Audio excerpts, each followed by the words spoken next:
Throughout time, people across the world told each other tales of how they came to be, of heroes and monsters, romance and tragedy, death and rebirth. Mythology helped shape the ancient world, explaining the unexplainable. This is Mythology Unleashed.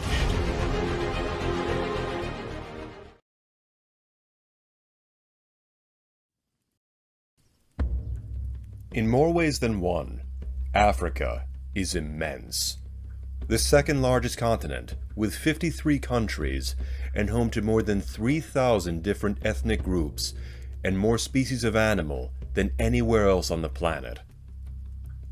With such a diverse array of cultures, and an equally diverse array of natural environments and landscapes, a number of bizarre, otherworldly, and even outright terrifying creatures have been dreamed up by the various African peoples. Some that bear resemblance to living animals found in the wild, and some that are so alien that they defy logic. From the jungles and the plains, to the deserts and mountains, to the very streets of major cities, this program will discuss a handful of the most fascinating and most dreadful monsters of sub-Saharan African folklore. Our first monster is a truly nightmarish creature, the Grootslang. Hailing from legends of the Khoi and other nomadic peoples of South Africa, the Grootslang was a giant beast said to lurk in a deep cavern somewhere in the Richtersveld. It is described in legend as being a massive python-like creature with diamond-like eyes, some say the size of an elephant or even larger. Yet many modern depictions in art give the beast pachyderm-like features, such as ivory tusks or a trunk, even a cobra-like hood shaped like elephant ears. The Grootslang's cave, referred to by locals as the bottomless pit, and allegedly connected to various large bodies of water, such as the Orange River, is said to be the home of a vast cache of diamonds. Much like the dragons of Western Europe, the Grootslang was said to voraciously guard its treasure hoard, using its great size and strength and surprising speed to subdue and even eat anyone foolish or unlucky enough to find their way into its lair. Any and all attempts to find this mysterious cave and the reptilian monster who lives there have ended in failure, and those brave adventurers who never returned were said to have been devoured by the Grootslang. A relatively more recent monster from Tanzanian lore is the Popobawa. With a name that means bat wing, the Popobawa are cryptid shapeshifters that can assume the form of a human being, or a hideous man-bat hybrid, and potentially even other forms, making it difficult to immediately recognize or hunt down. With sightings dating back as far as the 1960s, Popobawa are said to visit homesteads by night and proceed to attack all of the members of a household, men, women, and even children, before passing on to another house in the neighborhood. They may attack by biting, clawing, or slamming their bodies into sleeping victims, engaging in poltergeist-like activity, such as hurling furniture or smashing eatery before vanishing, or even committing sexual assault. A proposed origin for Popobawas, dating back to the 1970s, claims that they are the result of an angry sheik having unleashed and subsequently lost control of a jinn, which then took on a more demonic and animalistic nature. Sightings of the Popobawa have continued to be reported throughout East Africa, both on the mainland and on islands off the coast. But it is said that the monster can be repelled by scripture read from the Quran, throwing salt, and by use of sharp steel. The Akan people of Ghana told stories of a vampiric monster called the Asanbosam, also known as the Sasabonsam. This creature had various features that resembled the humans, but more than a few features that were closer to a bat, such as large eyes, razor-sharp teeth, supposedly composed of iron, a strong tail, and occasionally a massive pair of leathery wings. But most distinctly, its feet were gigantic and hook-shaped with massive iron claws, with which the beast would hang upside down like a real-life bat. Asanbosam would lurk in the treetops in the remotest parts of the jungle, and stealthily hunt down those that would trespass into its territory, and drink their blood within a matter of moments. Though a frightening creature, the Asanbosam has long been a cautionary demon, a bogeyman to frighten children out of wandering the forests after dark. In addition, it has acted as a dark lesson to teach younger generations to respect nature, one that has been taught for centuries. African folklore has no shortage of dragons or lake monsters, and one of the most prominent hails from Zulu mythology, known as Inkanyamba. Said to live in the lake of Howick Falls near Pietermaritzburg, South Africa, Inkanyamba was said to have a gigantic serpent body, many meters in length, with an equine-like head, and perhaps a crest along its back that resembled a dorsal fin. Most active during the summer months, the Inkanyamba is a mysterious creature, rarely seen, though often spoken of in folktales and campfire stories. One thing that is for certain, however, is that the serpent greatly dislikes human beings. Natives of the region claim that those who look into the beast's eyes are in danger of losing their lives.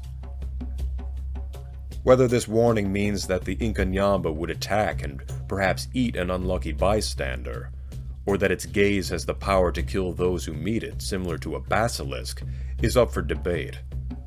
But nevertheless, the peoples of the region know well not to spur Inkanyamba's wrath, lest it summon about a great and deadly storm.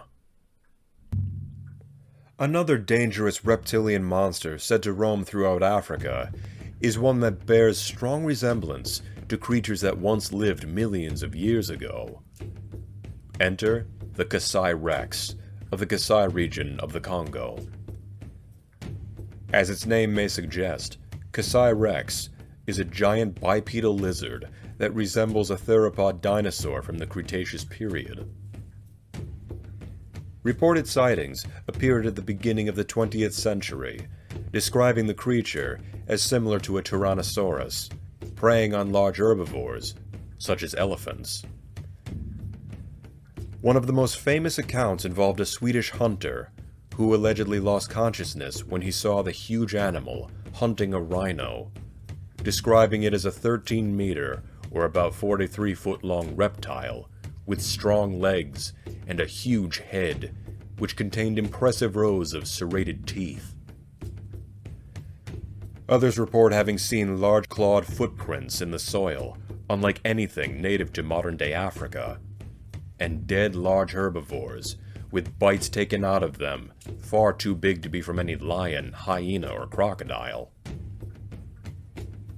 Discarding the null possibility that a predator of this size could have survived for so many millions of years after the cataclysmic extinction of the dinosaurs, there are for now no fossils of any Tyrannosaurus in Africa.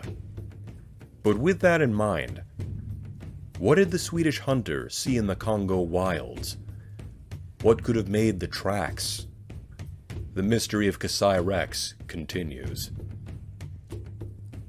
Giants and similar monsters are found in the folklore of practically every culture on the planet, and from South African folklore come tales of giants called the Aigamuxa.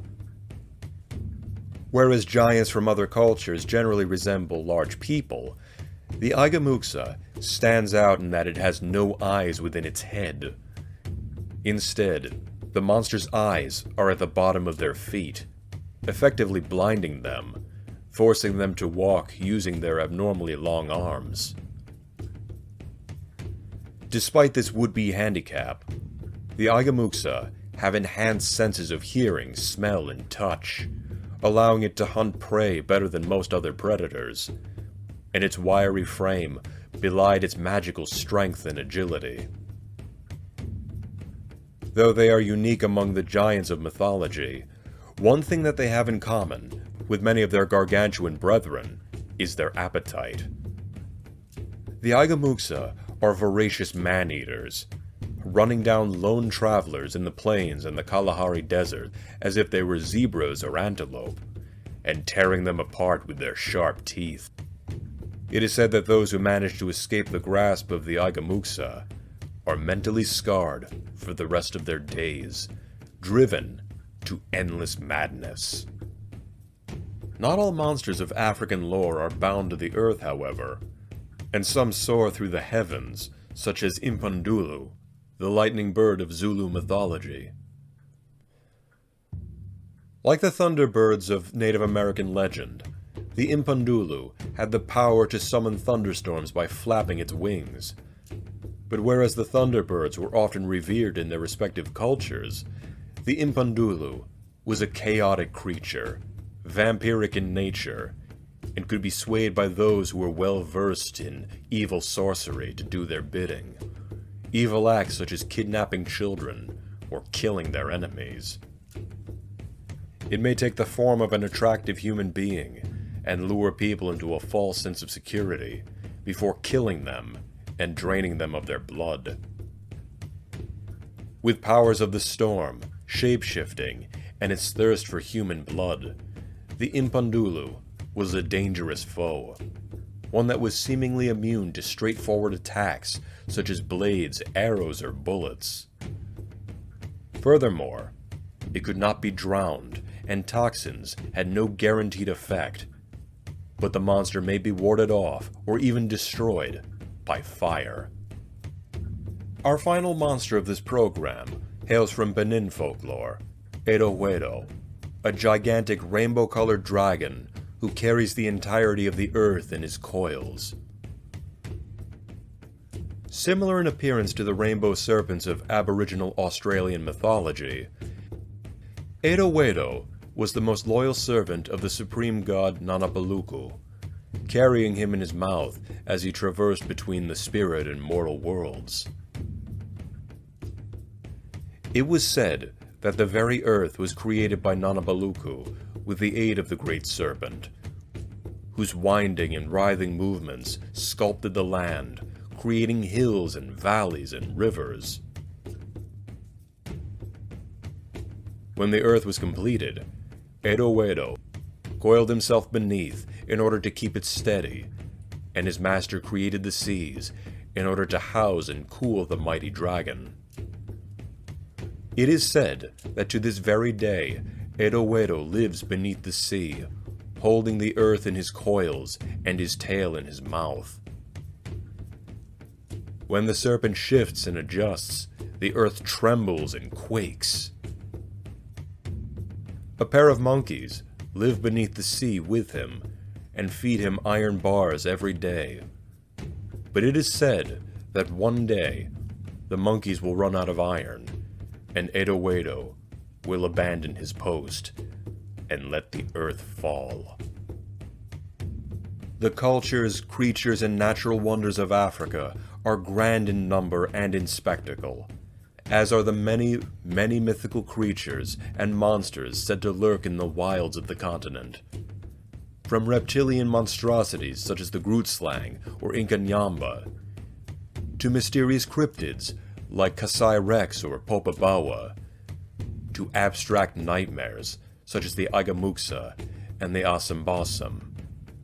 The many, many peoples of sub-Saharan Africa have dreamt up a plethora of monsters and creatures that have haunted the nightmares and captured the imaginations of many generations, and will continue to do so for many generations to come.